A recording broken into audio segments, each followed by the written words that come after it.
ബോളിവുഡിൽ വയലൻസ് കാണിക്കുന്ന ചിത്രങ്ങളെ വിമർശിച്ച് സണ്ണി ലിയോൺ ഏത് സിനിമ കാണണം എന്ന് തീരുമാനിക്കാനുള്ള സ്വാതന്ത്ര്യം കാണികൾക്കുണ്ടെന്നും എന്നാൽ രക്ഷകർത്താക്കൾ സിനിമ എന്ത് എന്നതിനെക്കുറിച്ച് കുട്ടികൾക്ക് മാർഗനിർദ്ദേശം നൽകേണ്ടത് അനിവാര്യമാണെന്നും സണ്ണി ലിയോൺ പറഞ്ഞു.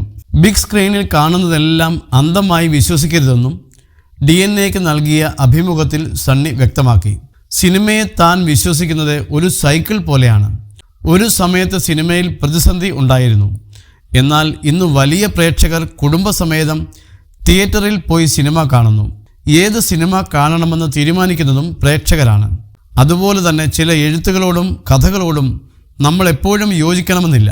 അത് റൈറ്ററുടെ ഇഷ്ടമാണ്, സണ്ണി വ്യക്തമാക്കി. സിനിമയുടെ ഉള്ളടക്കത്തെക്കുറിച്ച് അനിമൽ സിനിമയെ ഉദാഹരണമാക്കി നടി പറയുന്നത് ഇങ്ങനെ: ഫിക്ഷനെയും റിയാലിറ്റിയെയും കുറിച്ചുള്ള അവബോധം പുതിയ തലമുറയ്ക്ക് പറഞ്ഞു കൊടുക്കേണ്ടത് മാതാപിതാക്കളുടെ ഉത്തരവാദിത്തമാണ്. അനിമൽ പോലുള്ള സിനിമകളിൽ കാണുന്നതല്ല ജീവിതം എന്ന് പറയണം.